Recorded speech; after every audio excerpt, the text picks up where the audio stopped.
PNS profesional pelayanan masyarakat. Nah, kita bicara indikatornya sudah ini. Kemarin kan baru nilai-nilainya. Sekarang indikatornya.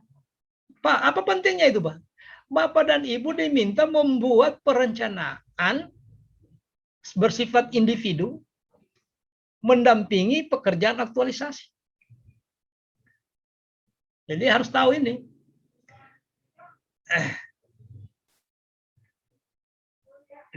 Ini sebenarnya kalau situasi normal ini. Kalau normal ini yang dibikin. Kesiapsiagaan jasmani. Habis sholat subuh digiring ke lapangan. Pakai baju yang sudah disiapkan penyelenggara.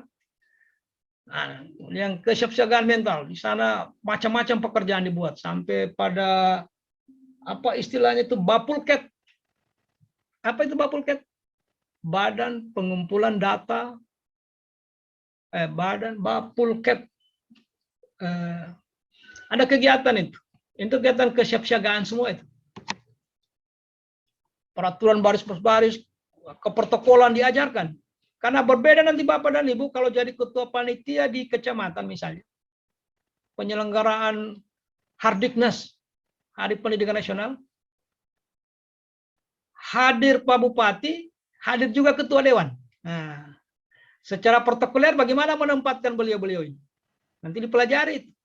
Tidak sembarang, Pak. Sembarang saja ditempatkan.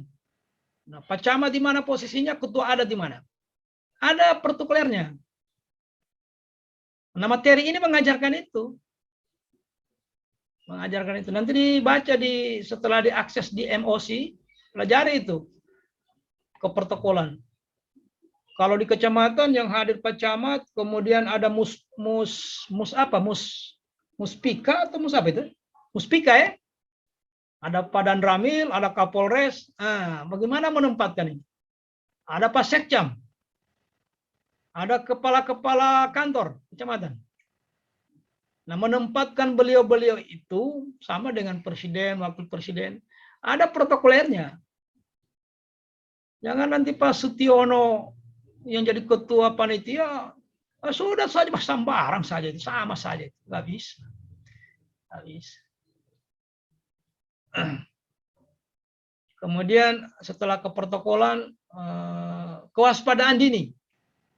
Kewaspadaan dini inilah kegiatannya dia dipraktekkan melalui Bapulket. Anda jalan-jalan ke masyarakat, berperan seperti Intel untuk mendeteksi pendapat publik. Deteksi dini pendapat publik. Duduk di pasar, dengar-dengar orang bicara. Itu namanya Bapulket. Melatih Anda untuk kewaspadaan dini. Andaikan ini tidak situasi pandemi. Ini kita lakukan di angkatan 2019. Di semua kabupaten, disebar ke pasar, berkelompok, ada bertiga, ada berdua.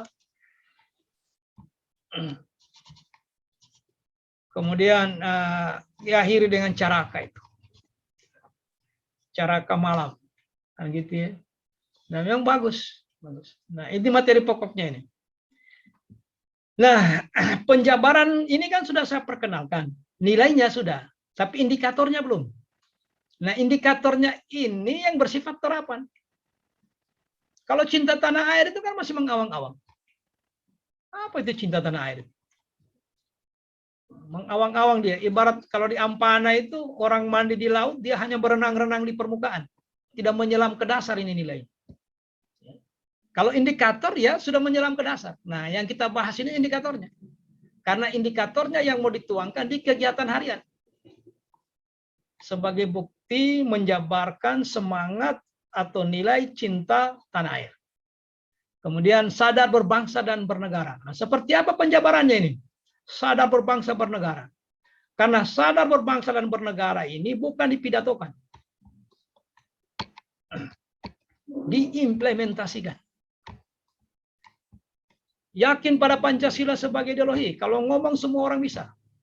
Semua orang bisa kalau hanya bicara. Ya. Tapi bagaimana implementatifnya? Bagaimana penerapannya? Makanya di kegiatan sinkronus dan asinkronus itu kita bukan lagi memahami, tetapi menganalisis, menerapkan, dan menciptakan. mampu menganalisis. Kalau barang itu sudah ada, mampu menerapkan. Kalau belum ada, mampu menciptakan.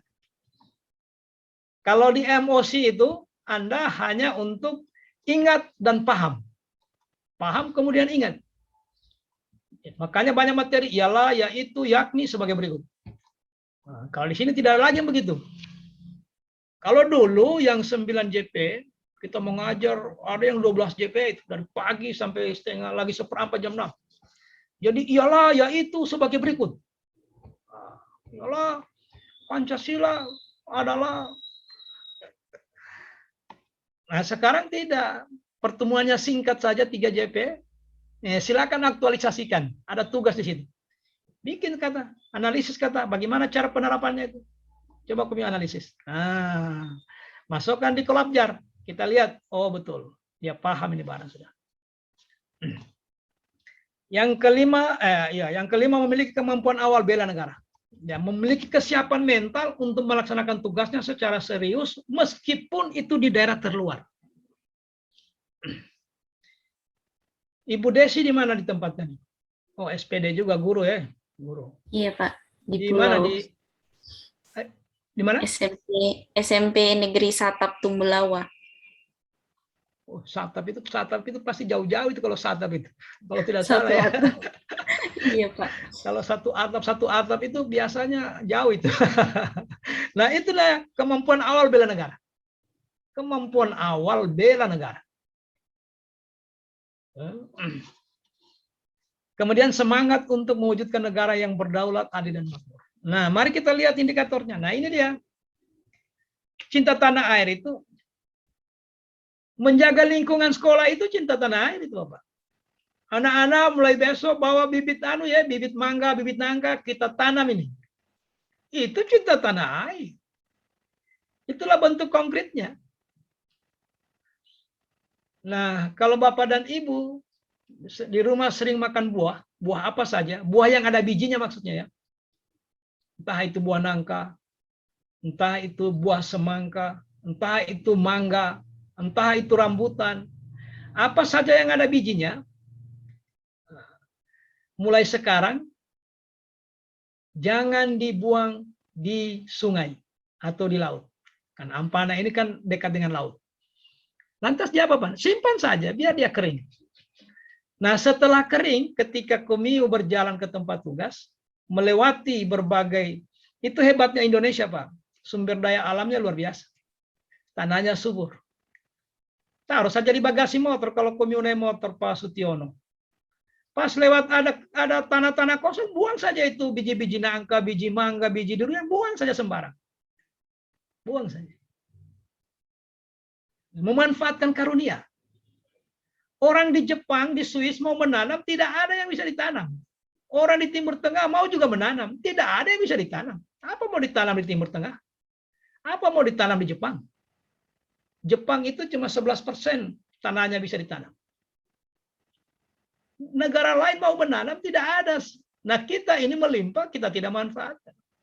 Kalau benar kita cinta tanah air, ya itu saja kerja, salah satunya buktinya. Jadi biji-biji yang dimakan di rumah, kasih kering saja di halaman. Begitu sudah kering, taruh di bagasi motor. Begitu lewat ke sekolah, melewati lahan-lahan kosong, hambur. Tidak usah kami berharap nanti, oh kalau begitu besar durian, saya punya dulu ini, Pak. Nah, sudahlah. Yang menikmati biar orang lain.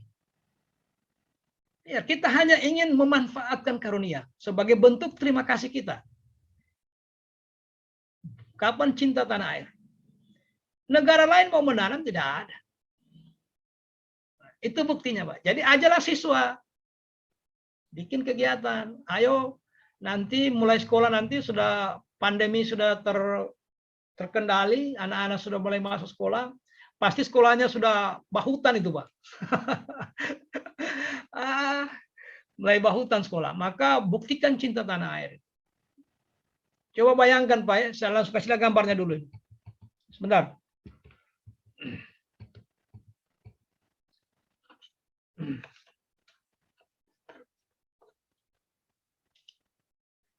Kita yang teriak-teriak cinta tanah air, Pak, ini. Cinta tanah air. Cinta tanah air. Orang diam-diam. Orang diam-diam. Mana buktinya kita ini cinta tanah air, Pak? Kenapa? Kesadaran kita memang rendah. Rendah. Kita yang lalu teriak-teriak, coba bayangkan, Pak. Bagaimana membuktikan bahwa kita ini cinta tanah air? Orang di luar negeri diam-diam dia. Tetapi begitu bertanggung jawab orang, Pak. Tidak kelihatan sampah, Pak. Jangan-jangan orang di sana tidak ada sampahnya. Sama. Produk sampah kita dengan orang di luar sama. Tetapi kualitas cinta tanah air kita yang berbeda. Kesadaran kita berbangsa dan bernegara. Jadi ini bukti cinta tanah air ini, Pak. Bukti cinta tanah air. Sudah ini buktinya cinta tanah air kita, Pak. Sampai di sini. Sampai di sini sudah cinta tanah air kita ini. Ya.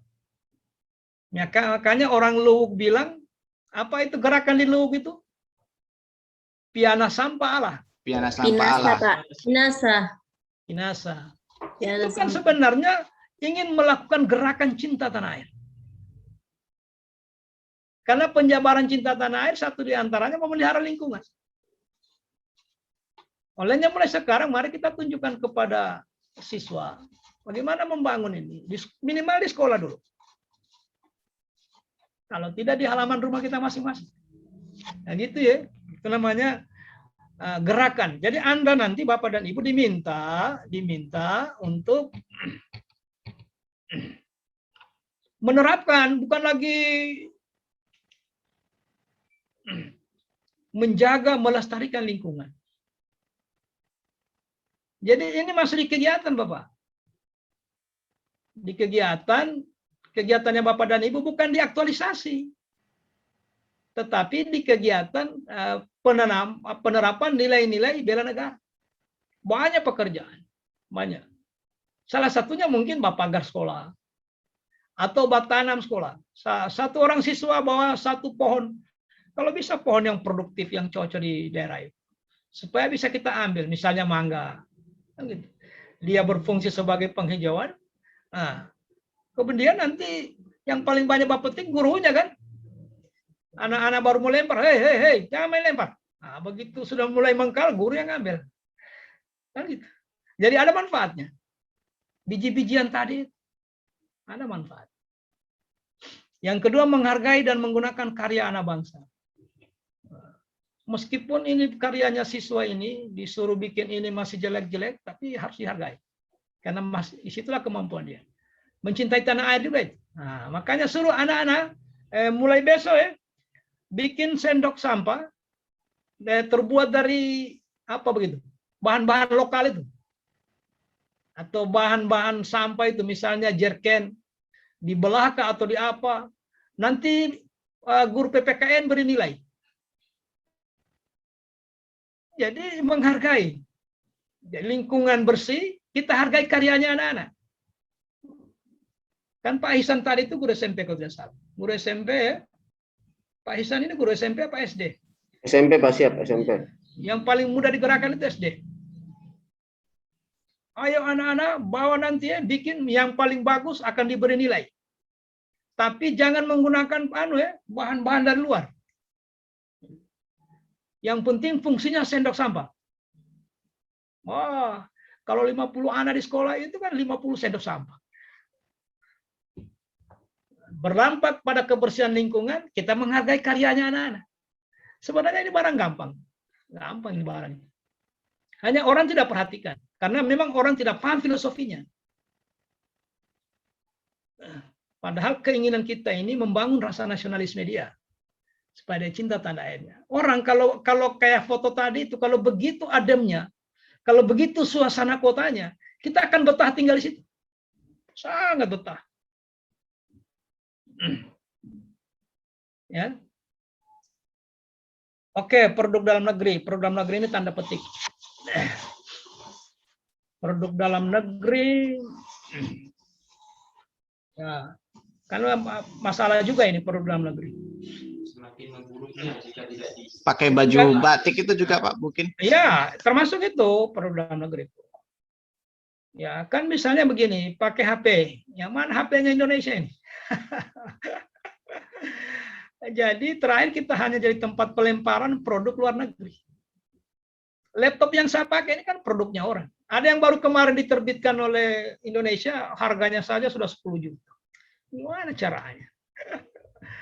Laptop apa mereknya itu yang buatan Indonesia ini? Jadi akhirnya kita bangsa sebesar ini tidak lebih sekedar tempat pelemparan produk orang lain. Maksudnya kalau produk dalam negeri ini, kalau kebutuhan-kebutuhan di sekolah, kebutuhan-kebutuhan dalam rangka menggerakkan siswa, saya lebih cenderung itu. Media belajar itu menggunakan bahan-bahan lokal. Apa yang akrab dengan siswa di tempat tugas kita. Media lokal kasih ikan hiu. Karena orang anak-anak lebih senang melihat, karena dia hidup di pulau. Misalnya ya, kasih itu bahan itu produk itu dari Taripang itu. Begitu dia kumpul banyak, kita yang makan. Jadi yang akrabkan anak-anak dengan budaya, dengan kondisi lokalnya. Sehingga besok dia kalau ke Jakarta kemana saja, dia tetap ingat itu keadaan lokalnya. Situasi lokal. Oh, saya ingat waktu sama si kecil mandi-mandi di laut. Kan gitu ya. Apalagi di sekolah dia diperkenalkan lagi dengan itu. Nah, bagaimana caranya supaya anak-anak ini memahami ini geografis dan geopolitik. Jadi geografinya terutama ruang wilayah NKRI. Buatlah mungkin apa yang bisa ya, yang lebih kreatif lah. Jangan lagi peta kayak dulu itu. Orang sudah tahu. Kalau ada ide-ide kreatif, itu yang dibuat. Bagus sekali itu. Kemudian dilombakan, yang juara dipajang di perpustakaan. Atau di ruang kepala sekolah, atau di ruang guru. Itu mengirim pesan pembelajaran buat anak-anak, dia memahami wilayah NKRI, dengan temuan-temuan baru yang lebih kreatif. Yang kemudian menjaga nama baik bangsa dan negara. Menjaga nama baik bangsa dan negara, implementasinya ini seperti apa ini? Menjaga nama baik bangsa dan negara. Ya, mungkin juga belakangan ini ya, kalau di kota-kota besar ya, pertarungan di media sosial itu kan sudah mengarah, bukan lagi apa ya, sudah memfitnah apa segala.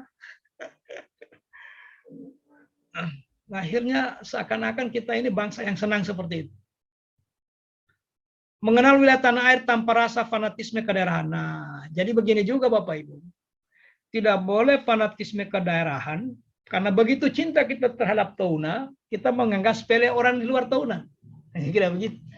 Jadi cinta tanah air ini tidak lantas kita menghilangkan rasa kemanusiaan kita atau pandangan universal kemanusiaan kita dengan bangsa-bangsa lain, baik di Cina, di Eropa, di Malaysia. Bukan karena fanatisme kita terhadap NKRI menyebabkan kita merendahkan bangsa lain. Bukan karena kita fanatisme dengan budaya di Touna menyebabkan kita tidak menghargai budaya orang di luar. Nggak bisa. Kita fanatisme dengan budaya kita, pada saat yang sama kita menghargai budaya orang lain. Nah, inilah penjabaran dari cinta tanah air. Beberapa yang konkret adalah menjaga lingkungan, menggunakan karya anak bangsa. Artinya suruh mereka, ini kan ada pelajaran dulu itu apa? Prakarya. Prakarya dulu ada itu. Di zaman saya SD ada itu. Masih Prakarya. ada. Hah? Masih ada itu prakarya. Nah, ada itu. Jadi begitu dia bikin, sebagai bentuk penghargaan, kita gunakan itu barang. Oke. Yang berikutnya itu baru cinta tanah air. Ini yang berikutnya ini apa ini? Sadar Berbangsa dan bernegara. sadar berbangsa dan bernegara. Ini nilainya ini. Disiplin dan bertanggung jawab terhadap tugas yang dibebankan.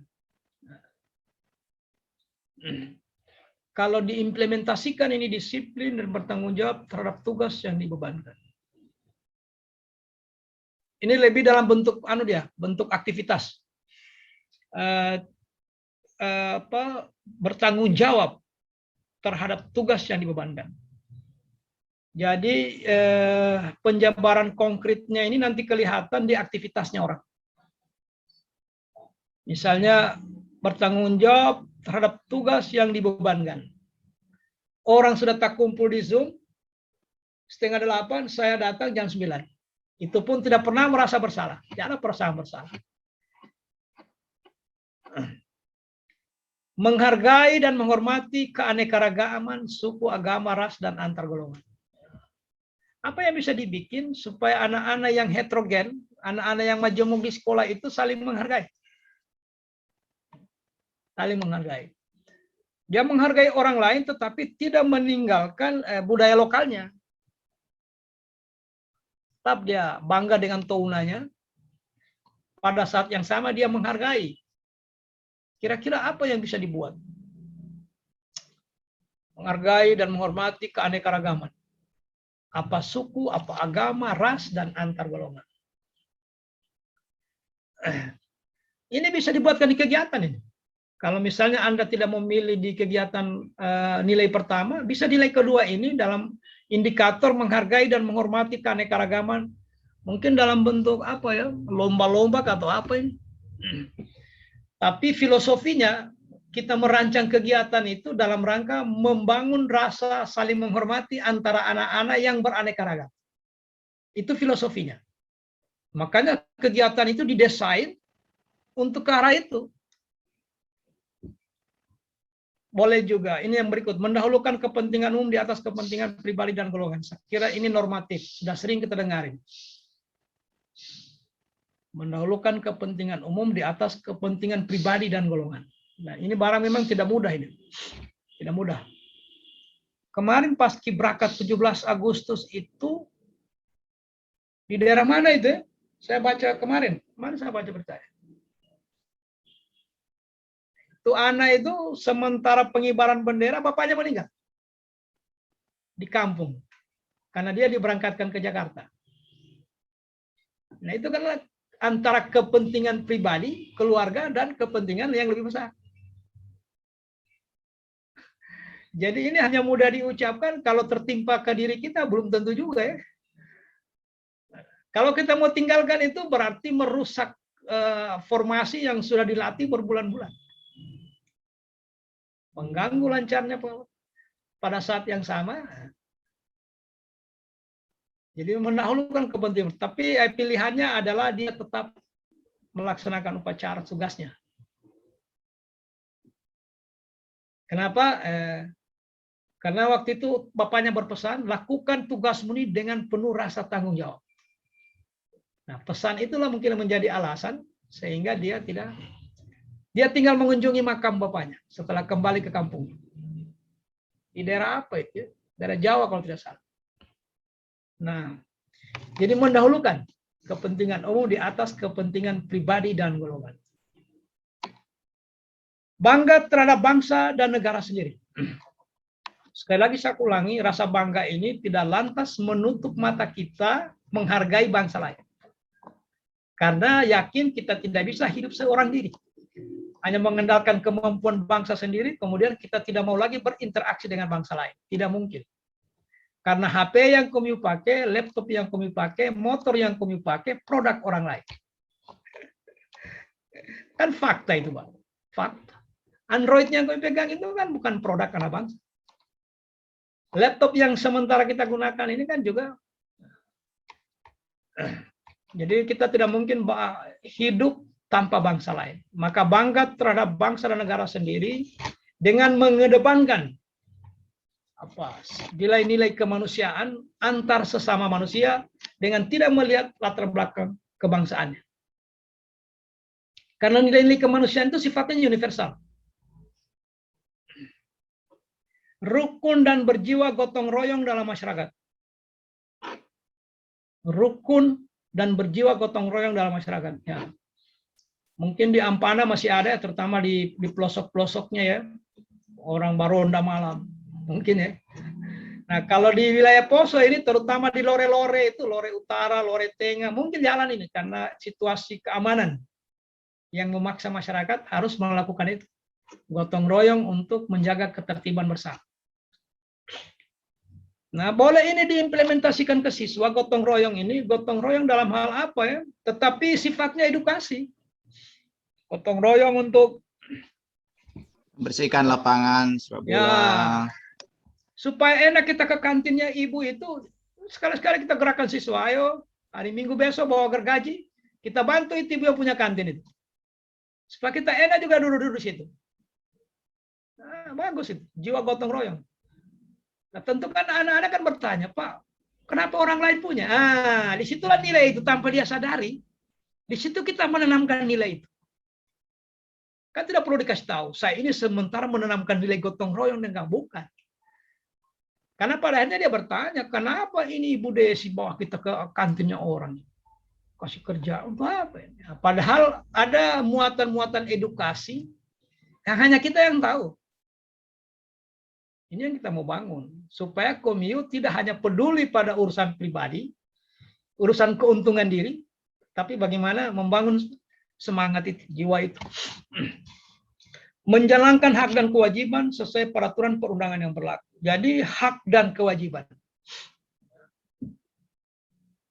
Kalau hak itu harus dilaksanakan, Pak. Kira-kira harus nggak kalau hak? Mana guru PPKN? Kalau hak itu? Hak itu yang diterima, Pak. Kalau kewajiban yang harus dilaksanakan. Nah, makanya kalau namanya hak, dia tidak wajib dilaksanakan. Kalau hak tergantung si pemilik. Tapi kalau kewajiban tidak bisa dihindari. Jadi hak bisa tidak dipakai, bisa tidak digunakan hak. Pak Sutiono diserahkan oleh sekolah, ini motor dinas, Pak. Menjadi hak Bapak. Bapak enggak usah, Pak. Enggak usah pakai motor. Enggak usah, enggak apa-apa, enggak boleh dipaksakan. Oh, tidak bisa. Ini hak saudara, harus ambil, enggak bisa. Kalau kewajiban ya, Pak Sutioso, di sekolah ini kita wajib jam 8 sudah di sekolah. Anda bisa ditawar itu, karena kewajiban. Kalau hak boleh digunakan, boleh tidak. Nah, untuk itu lihatlah aturan mainnya. Menjalankan hak dan kewajiban sesuai peraturan perundang-undangan yang berlaku. Jangan urusan hak, wah luar biasa kita menuntut. Begitu kewajiban dipersoalkan, kita diam-diam saja. Pura-pura tidak dengar. Apa dipersoalkan kepala sekolah ini? Jadi teman saya bilang itu, waktu saya masih jadi pegawai baru dulu, tahun 91, ada ibu, ini cerita pengalamannya, kaitannya dengan hak dan kewajiban. Ada ibu, saya ingat betul itu, sudah pensiun beliau. Sama-sama waktu itu kita masih staf. Dulu itu kebijakannya di Sulawesi Tengah ini, gubernur dulu, setiap tanggal 17 itu, upacara masing-masing di kantor induknya. Jadi kalau ada UPTD akan datang semua ke kantor induk, upacara 17-an. Nah sekarang upacara 17-an itu masih ada, tapi dipusatkan di gubernuran. Kalau dulu di masing-masing OPD.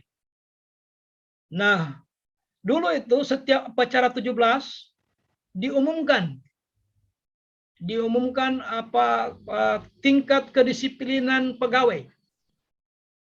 Tiap tanggal 17 diumumkan di tempat upacara. Si A sekian kali tidak hadir tanpa keterangan. Si B sekian kali pulang sebelum waktunya. CP cepat pulang. Yang PM terlambat masuk sekian orang atas nama 1, 2, 3. Oh, diumumkan, Pak.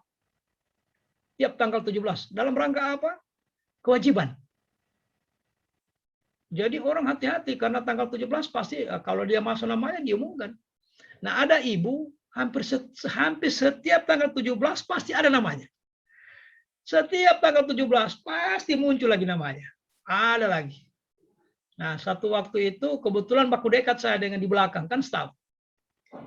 Apa dia bilang? Bilang-bilang saja namaku. Cuma satu yang saya minta, jangan coba-coba potong gajiku. Jadi urusan hak, wah, jangan memang coba-coba ganggu, Pak. Tapi kewajiban terserah Komio. Terserah, bilang-bilang saja di situ.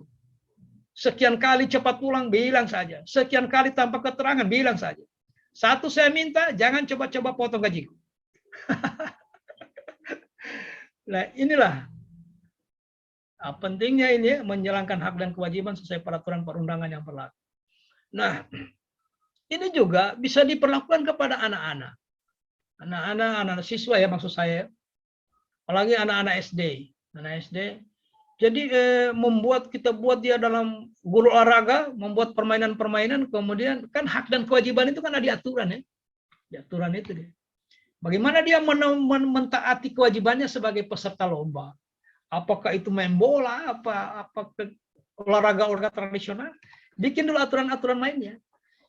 Ini kewajiban-kewajiban harus ditaati. Ini hak-hak teman, hak-hak siswa. Nah, nanti kita lihat ya. Kita desain itu kegiatan itu yang mengarahkan kepada pencapaian kesadaran tentang hak dan kewajiban. Melatih anak-anak.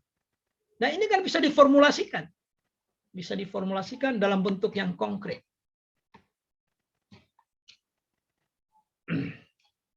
Baik, yang berikutnya apa ini? Nilai yang berikutnya yakin pada Pancasila sebagai ideologi negara. Nah, bagaimana implementasinya? Menjalankan kewajiban agama dan kepercayaan secara baik dan benar. Ya. Jadi memang begini, menjalankan kewajiban agama dan kepercayaan secara baik dan benar ini yang paham ini Pak Pendeta, Pak Ustadz. Tetapi kan kita ada koridor-koridor umum ya. Misalnya jangan membuat kegiatan, apalagi kalau Bapak dan Ibu jadi kepala sekolah, dia buat kegiatan, kita nanti rapat besok, karena waktu ini sangat sempit, saya minta datang hari Minggu antara jam 8 sampai jam 11. Nah ini kan, bagaimana orang beribadah? Bagaimana agama lain? Nah, itu waktunya orang beribadah itu. Nah, inilah nilai-nilai ini, Pak. Ada juga kepala sekolah atau kepala puskesmas sudah mengaji masjid hari Jumat, baru dia mulai rapat. Ini masjid sudah mengaji, ini jam 11 sudah. Baru dimulai rapat. Aduh, bagaimana caranya ini? Inilah menjalankan kewajiban agama secara baik dan benar. Baik dan benar. Benar. Kalau kamu tahu keluarga kita yang Hindu ibadahnya jam berapa, jamnya, harinya apa. Ya sudahlah, jangan bikin pekerjaan-pekerjaan strategis yang kemudian mengganggu orang untuk mungkin itu benar tapi kurang baik. Atau mungkin itu baik tapi tidak benar. Ya. Cerdaslah kita. Kemudian memahami dan mengamalkan Pancasila dalam kehidupan sehari-hari. Ini normat, ini juga ini diskusinya panjang ini kalau didiskusikan. Siapa sih sebenarnya yang paling Pancasilais itu? Nah, kita bicara Pancasila, orang datang ke rumahnya kita, lingkungan berantakan. Sampah berhamburan. Sudahlah. Nah, kita semua dalam proses ke arah itu. Meyakini Pancasila sebagai dasar negara serta menjadikan Pancasila sebagai pemersatu bangsa dan negara. Ini soal pemahaman ini. Itulah saya bilang kemarin itu, orang kalau di dalam dirinya ada nilai ketuhanan, pasti dia merindukan nilai kemanusiaan. Karena tidak ada satupun agama yang tidak mengajarkan nilai-nilai kemanusiaan. Bahkan dia menjadi salah satu inti dari ajaran agama itu. Nilai kemanusiaan itu. Nah, orang kalau di dalam dirinya ada nilai kemanusiaan, dia pasti mendambakan persatuan. Karena dia sudah tidak melihat lagi perbedaan itu. Karena ditutupi oleh nilai kemanusiaan. Karena begitu dominannya nilai kemanusiaan, maka membedakan orang dari sisi suku, agama, dan seterusnya sudah tidak bisa lagi. Nah, kalau sudah begitu, maka dia pasti merindukan, mendambakan itu persatuan.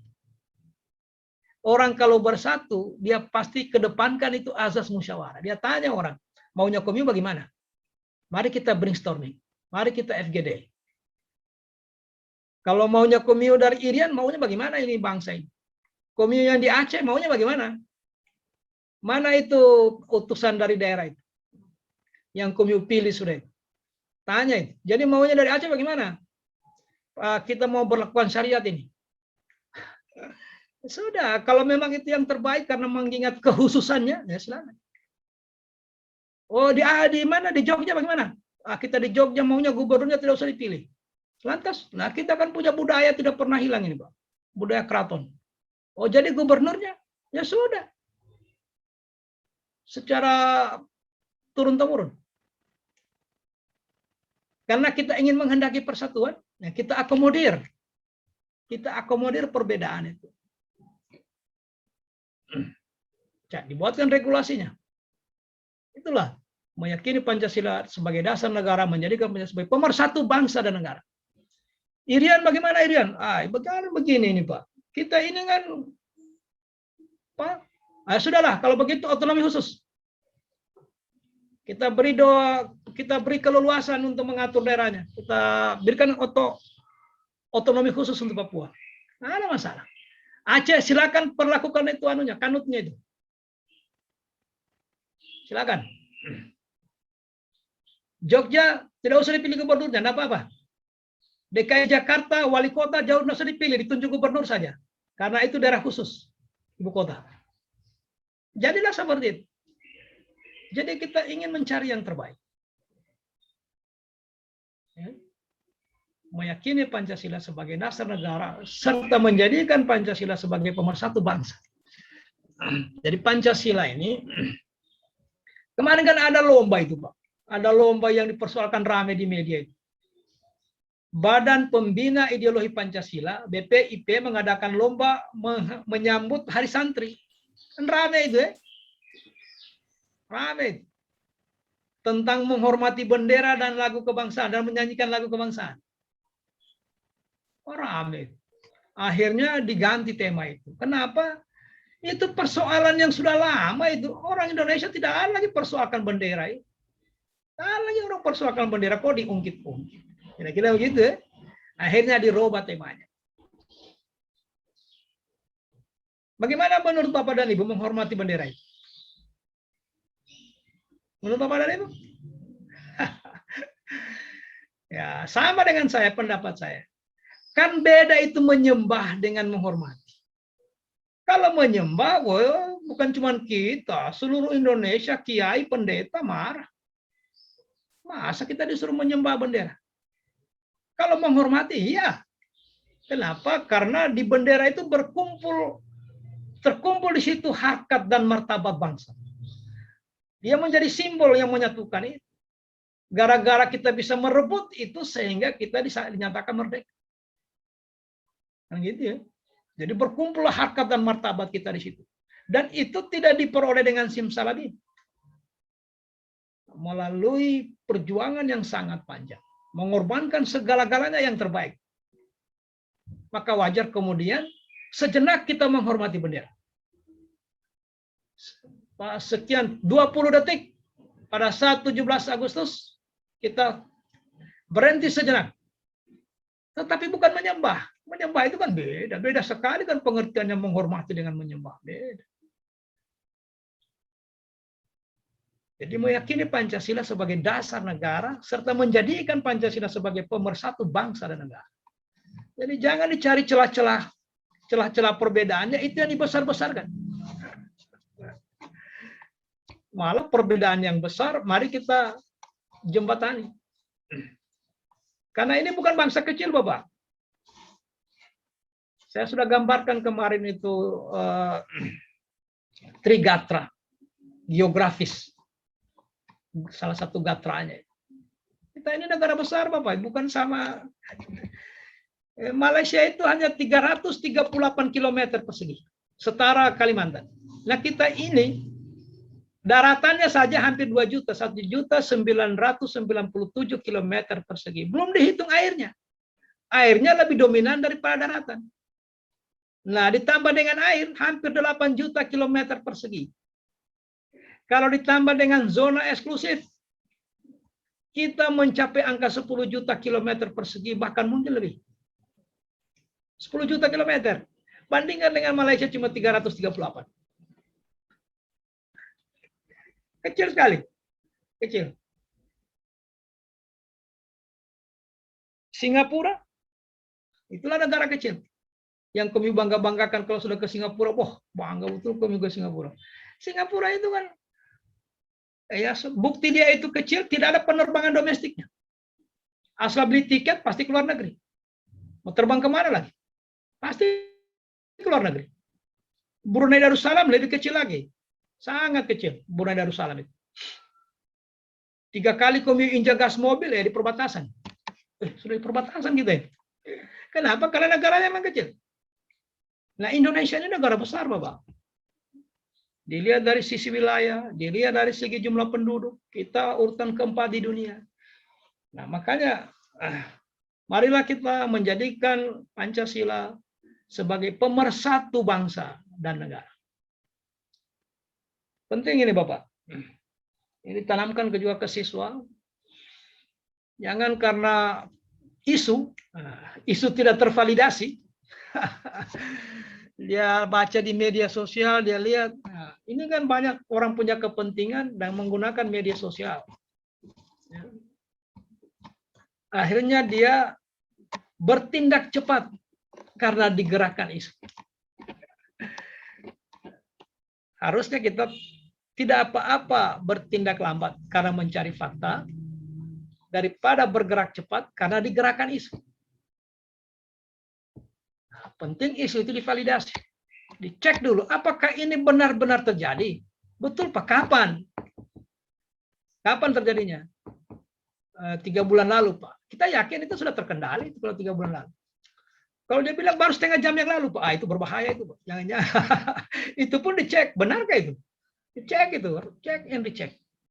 Karena namanya aktual itu sedang terjadi, atau benar-benar terjadi, atau baru-baru terjadi, atau berpotensi terjadi.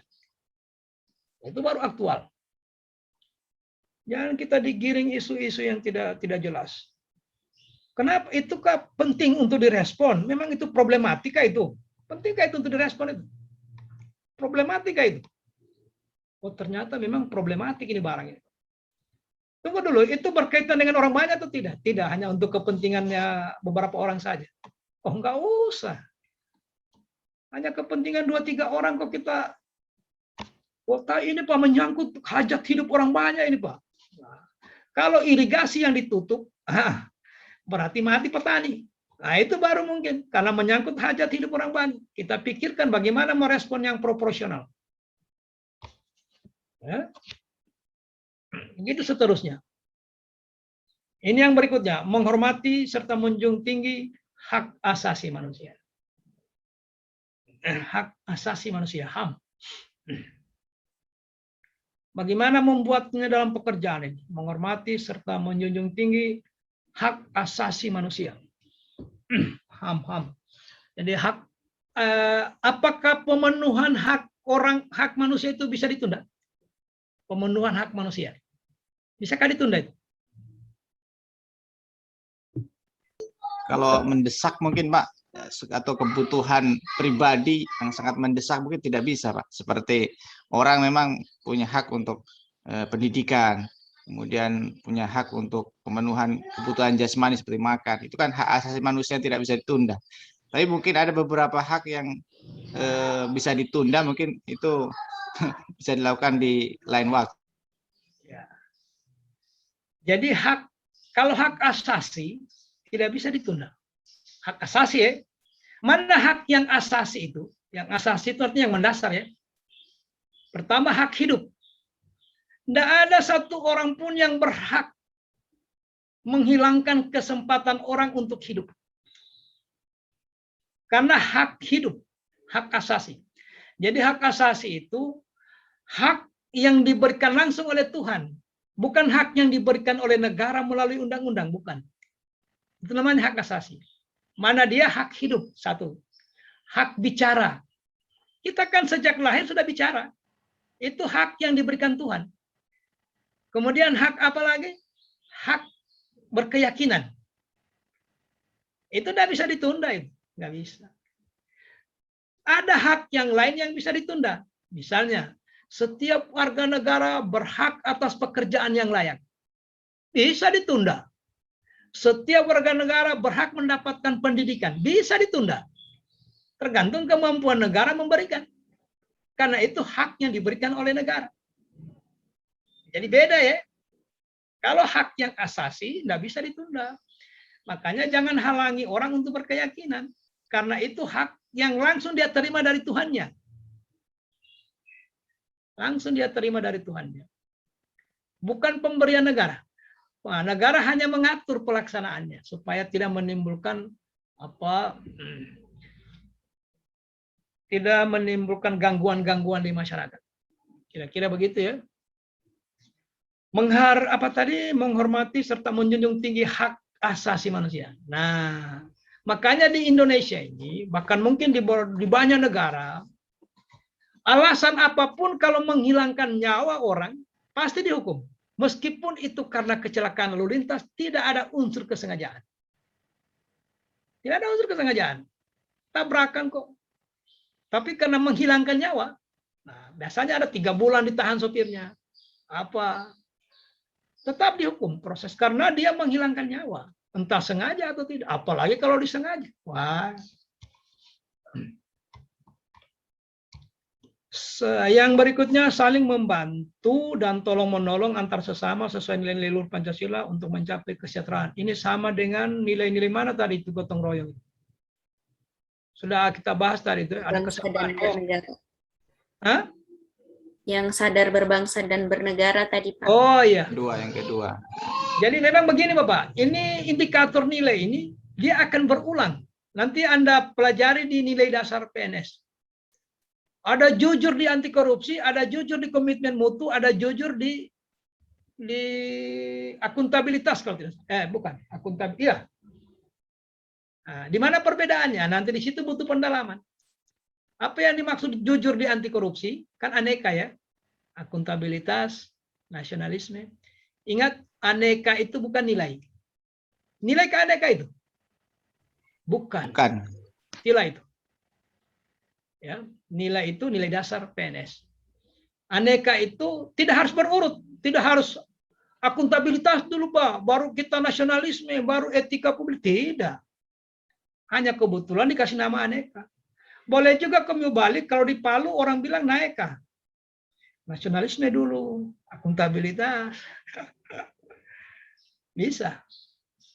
Nah, saling membantu ini kita sudah bahas tadi, dia ada di nilai kedua ya, nilai kedua.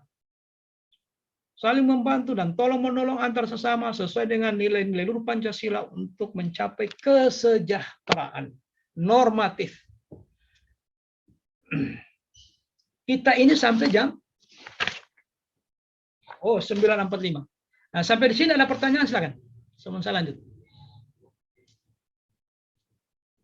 Sudah ada 3 nilai kita bicarakan. Silakan. Tidak usah ragu-ragu. Biar salah juga tidak Pak. Supaya tidak mengantuk. Mohon izin Pak bertanya. Monggo. Ya.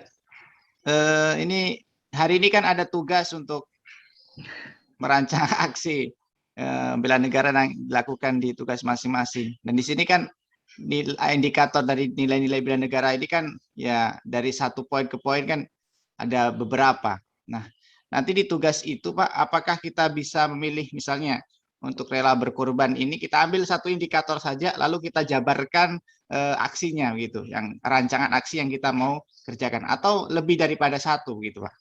Terima kasih. Satu juga cukup, makanya diperkenalkan indikatornya. Karena yang operasional ini indikatornya. Yang bisa dioperasionalkan indikatornya. Cinta tanah air misalnya ngambil kerja bakti. Nanti saya pulang nanti kegiatan yang saya bikin ini kaitan dengan bela negara ini. Guru PPKN mungkin dia sudah berpikir, nanti kalau pulang kegiatan bela negaranya ini, saya mau bikin apa ya, rela menolong sesama warga masyarakat. Nah, kira-kira dalam kegiatan dalam bentuk apa ini? Tetapi nilai yang ingin diturunkan itu, yang ingin diinternalisasikan itu nilai rela menolong sesama warga negara, warga masyarakat yang mengalami kesulitan tanpa melihat latar belakang sosial kulturnya. Wah, dia sudah pikirkan, wah betul. Ini di kecamatan itu kan data kemarin ada sekian belas orang lagi isoman. Isolasi mandiri. Nah, nanti saya kerjasamakan dengan puskesmas ini. Saya suruh siswa pergi antar minyak kayu putih. Kan gitu ya. Pergi antar masker ya. Kau ini alamatnya, jangan kau kasih langsung ya. Nanti saya hubungi di HP-nya, kau gantung di pagarnya. Kan gitu ya. Masker, minyak kayu putih. Bawa itu ikan satu cucu itu. Ikannya jangan cuma ikan, sudah lengkap dengan ricanya, tomatnya. Sudah lengkap sudah. Baru kita cari orang tua siswa, keluarga siswa. Nah itu kan sudah jadi bela negara itu Pak. Bela negara, indikator rela berkorban. Dia mengorbankan waktunya, tenaganya, bahkan materinya. Apa materinya ya? Tadi dia pergi tangkap ikan dulu, beli ikan. Dia belikan juga garamnya, kopinya, apanya. Supaya tidak usah kemana-mana, di rumah saja. Dia belikan estersi. Estersi kan murah itu kalau yang papan itu. Ini estersi, ini masker ya. Ini minyak kayu putih, antar satu paket. Tapi direstui ya kepala sekolah, Pak Kepala Sekolah. Ini data terakhir ini setelah saya kembali dari kegiatan ini, ada sekian keluarga murid, orang tua murid yang terpapar. Nah, bagaimana respon sekolah ini? Kalau Pak Kepala Sekolah izinkan, saya ingin mengorganisir anak-anak yang sehat. Supaya kita mengumpulkan uang mungkin 1.000 satu orang. Nah, karena kita banyak, guru 5.000 satu orang, siswa mungkin 1.000 satu orang, akhirnya terkumpul uang 500 atau 1 juta. Nah, itulah yang dibagi-bagi. Dia punya 2 hari kita santuni mereka. Hari pertama bawakan berasnya sedikit, ikan segarnya, sudah lengkap dengan tomanya, ricanya, tambah estersi atau enerfonsi, tambah minyak kayu putih, tambah masker. Sudah jadi dia. Jadi kegiatan implementasi cinta bela negara. Penerapan nilai-nilai bela negara. Yang Anda terapkan itu rela berkorban. Rela berkorban. Tinggal dinarasikan, nanti dibuatkan kalimatnya. Nanti saya perlihatkan. Mungkin di pertemuan terakhir besok ada tabel membuat rancangan itu. Saya kira juga sudah beredar tabelnya itu.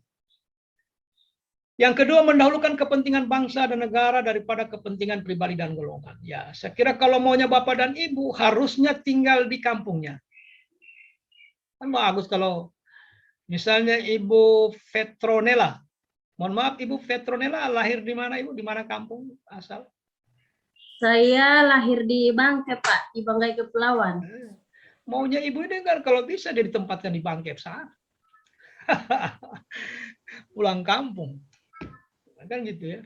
Nah, mendahulukan karena kepentingan bangsa dan negara, Anda ditempatkan di sini karena negara membutuhkan Anda di situ. Ya. Jadi kerinduan akan kampung halaman itu urusan pribadi, individu itu. Tapi mencerdaskan anak bangsa itu adalah tugas negara. Nah, maka kita disuruh memilih. Tapi jangan Ibu sudah terdaftar di sekolah di salah satu, di mana Ibu? Di SMP di mana Ibu? Di SMP Negeri 1 Talatako. Di pulau juga itu? Iya, di pulau, di Desa Kalia. Saya mau tanya Bapak dan Ibu, apa bedanya sekolah di kota dengan di pulau yang terluar, terpencil dan terjauh? Apa bedanya? Tiada jaringan, Pak, tiada listrik. Yang lain apa bedanya menurut pengalaman Bapak dan Ibu? Di mana bedanya sekolah di kota dengan di daerah terpencil? Ada yang tahu bedanya? Nah, kalau saya pribadi, kalau saya mengajar di pegunungan, bukan lagi di kepulauan. Ibu siapa di sini ini? tidak ada juga Ibu Nismawati. Nisma. Iya. Nah, Di daerah Bongka itu yang kalau perbedaannya antara belajar di desa sama di kota ya banyak, Pak. Salah satunya tadi seperti katakan Ibu Nela ya jaringan. Kemudian pemahaman ya, dari segi pemahamannya mereka juga di sana. Tapi kalau siswa di sana, Mas, kalau ditanya misalnya apa, mereka lambat menjawab.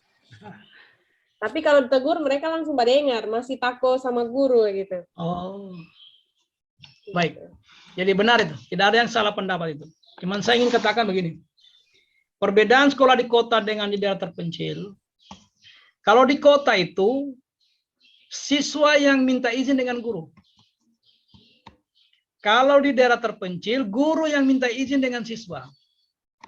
Anak-anak, ibu tidak masuk dulu 2 minggu ya. Karena mau lebaran. Begitu ditanya anak-anak, kenapa kau tidak sekolah? Anu Pak, Om, ibu guru minta izin. Coba bayangkan, ibu guru yang minta izin Bapak. Harusnya siswa yang minta izin. Siswa. Kalau di kota itu siswa yang minta izin. Ibu, boleh saya minta izin Ibu, ada acara di rumah 3 hari. Nah, gitu ya. Kalau di sana ditanya siswa, kenapa tidak masuk sekolah, Dek? Anu Pak guru minta izin. Oh gitu ya, guru yang minta izin ya. Kira-kira begitu ya. Ini ya sekadar anu saja ya. Bukan kejadian sesungguhnya, bukan. Memang keumumannya begitu, Pak. Kalau di pulau itu kurang kedisiplinan guru. Iya. Makanya minta izin. Kadang saya punya pengalaman begini. Kalau di Ampana itu, waktu saya masih di struktural, saya pernah membangun rumah 125 rumah di dataran bulan. Di komunitas adat terpencil. Sebelum saya pindah jadi video suara, saya di struktural. Nah, kita bangun rumah di dataran bulan. Dulu itu kalau kita mau ke sana pakai mobil Toyota itu, Kampas. Kampas. Kita sempat bangun rumah di sana. Oh, panjang juga perjalanannya. Karena kita alot, ada teman-teman LSM di sana. Pak Nasution Camang, teman saya juga, LSM Tanah Merdeka. Kalau tidak salah, Merah Putih. LSM Merah Putih. Nah, karena kita visi kita sama, mau memberdayakan masyarakat, walaupun banyak tantangannya, ya kita jelaskan. Kita jelaskan. Jadi memang melaksanakan tugas ini pasti banyak masalahnya. Saya membangun rumah, 18 rumah terbangun pertama itu langsung di-stopkan oleh LSM. Dengan berbagai alasan. Dengan berbagai alasan. Tetapi saya yakin, kan niat kita ini sama. Kita juga sudah cukup terbuka. Dari sisi anggaran apa, kita rapat semua kita sampaikan. Silakan Anda cek. Kan gitu ya. Maka tidak boleh kita ragu, kecuali kita melakukan penyimpangan. Akhirnya selesai dibangun. Walaupun rintangannya luar biasa. Rintangan alamnya, keadaan di dalamnya. Karena kita berhadapan dengan komunitas adat.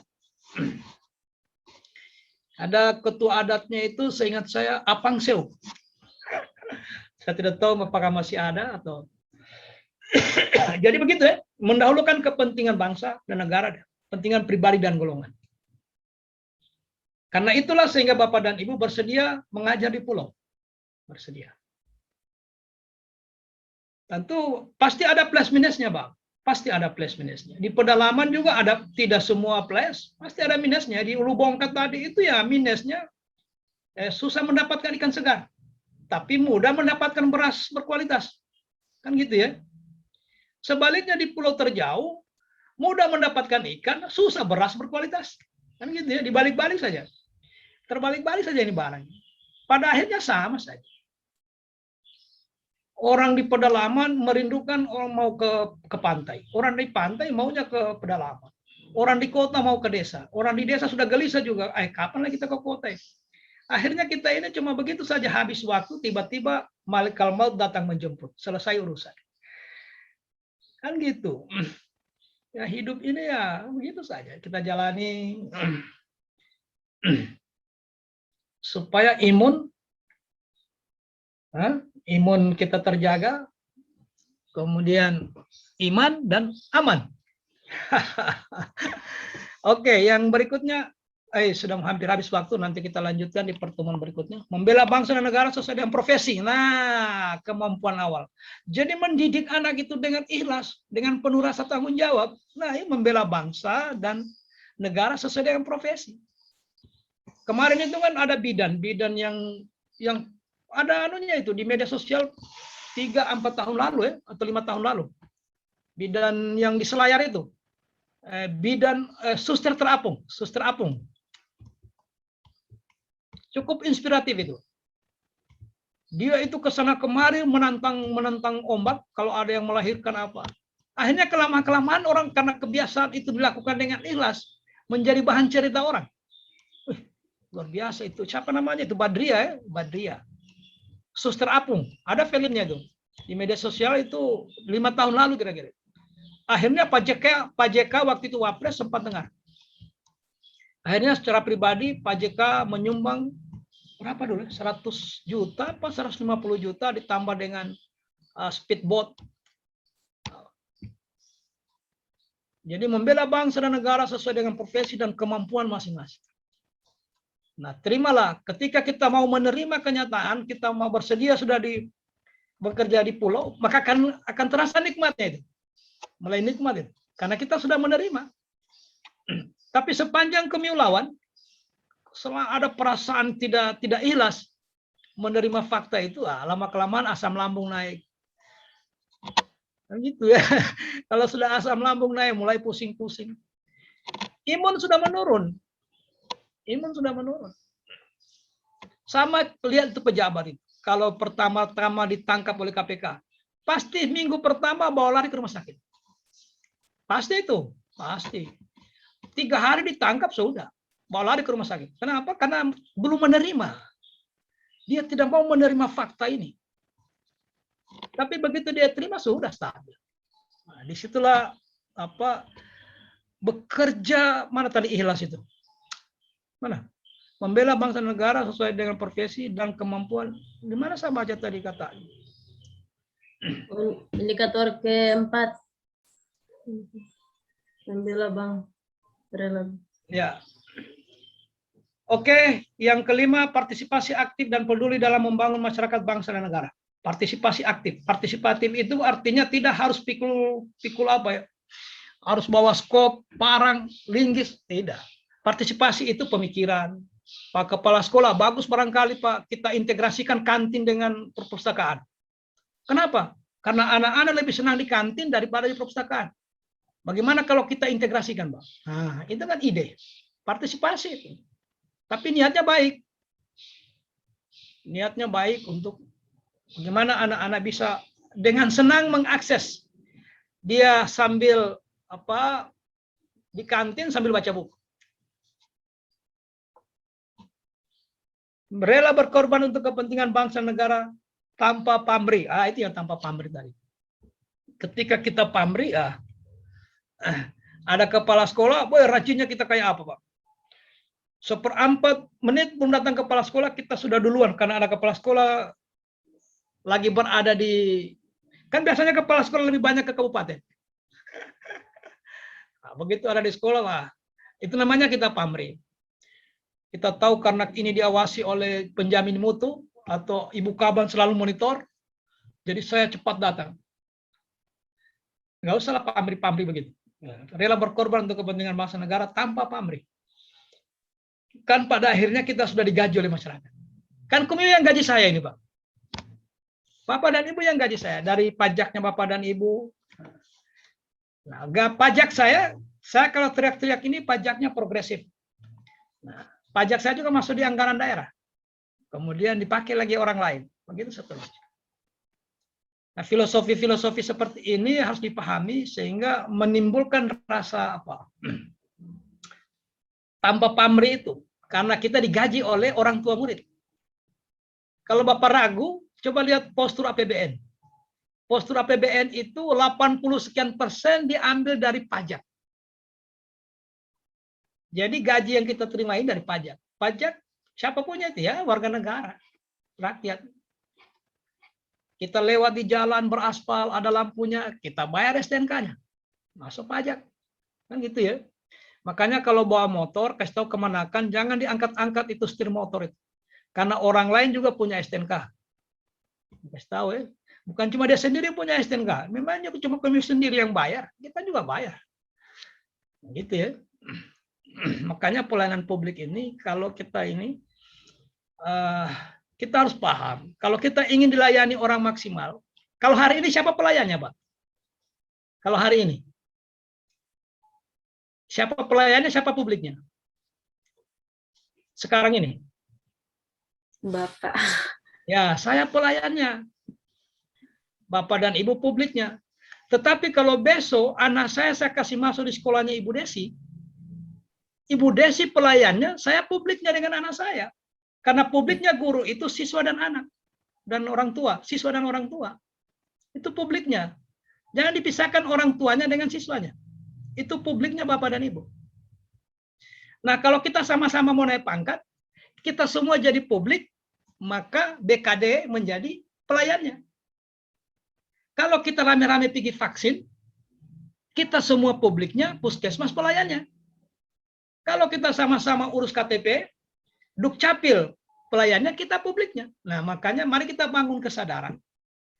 Melayani orang ini tanpa pamrih. Karena memang kita sudah digaji untuk itu. Supaya kita juga di tempat lain orang layani tanpa pamrih. Kan gitu ya. Kita mau ngurus KTP, woi, belum di standar motor sudah datang orang. Pak Sutiono apa mau diurus sini? Oh, bayangkan itu, Pak. Anda ke puskesmas, wah masih jauh dari pintu, sudah lari petugas. Ibu, apa yang mau diurus, Ibu? Nanti saya bantu, Ibu. Nah, kan begitu, orang baku rebut pekerjaan. Luar biasa. Nah, tiba saatnya anaknya dia titip di sekolahnya Bapak dan Ibu. Ingatlah, karena kita ini tidak lebih sekedar, jadi kita diposisikan sebagai pelayan. Oke, yang kelima, memiliki kemampuan awal. Ini agak panjang ini kalau memiliki kemampuan integritas. Jadi tidak usah dipilih semua ini. Nanti Pak Sutiono ambil semua ini. Bikin semua kegiatan konkretnya. Nggak usah. Salah satu nilai, dan nilai itu juga diambil salah satu indikator. Dicari saja yang operasional sesuai dengan kondisi tempat tugas. Jangan dipaksakan. Memiliki kemampuan integritas dan kepercayaan diri yang tinggi dalam membela bangsa dan negara. Nah, sebenarnya kemampuan ini lahir ketika dia memahami. Coba bayangkan Pak, ini sebentar lagi nanti kita melihat kayak pengungsi Rohingya yang lalu itu, Rohingya terkatung-katung di laut Pak. Tidak ada negara yang mau menerima. Nah sebentar lagi nanti pengungsi dari Afghanistan terkatung-katung di laut Pak. Di dalamnya ada anak-anak, ada istri, ada ibu-ibu yang sedang hamil, ada terkatung-katung di tengah laut, tidak ada yang negara yang bisa menerima. Nah, kita ini hidup dalam keadaan aman. Kenapa sih tidak bertanggung jawab ikut memiliki kemampuan integritas dan kepercayaan diri yang tinggi dalam membela negara dan bangsa? Mari kita jaga bangsa ini. Hidup kita sudah sangat bagus ini. Biar cuma pancing-pancing di pulau, sore pergi mancing Pak Sutiono, kan sudah enak gitu Pak. Sudah dinikmati hidup ini. Daripada orang terkatung-katung di laut tanpa jelas. Bensin sudah habis, atau bahan bakar sudah habis, makanan juga sudah habis. Diterpa ombak, ke utara, ke selatan, ke barat, ke timur, tidak jelas. Merapat ke satu negara, ditolak oleh negara yang lain. Nah bersyukurnya kita ini hidup aman. Meskipun memang ada pengorbanan. Harus berangkat ke pulau. Hujan, naik ojek. Ya sudah, itulah tantangannya. Jangan jadikan tantangan itu, jadikan itu seni. Jadi uji apa ya? Uji nyali. Wah, inilah saatnya saya uji nyali. Uji kesabaran dan seterusnya. Yang kedua, mempunyai kemampuan memahami dan mengidentifikasi bentuk-bentuk ancaman. Nah, bentuk-bentuk ancaman. Memahami bentuk-bentuk ancaman. Kita kemarin sudah bicara kondisi eksternal. Listra, lingkungan strategis. Sehingga ada istilah proxy war. Kita berperang dengan tidak berhadapan langsung dengan lawan. Jadi itu bentuk-bentuk ancaman.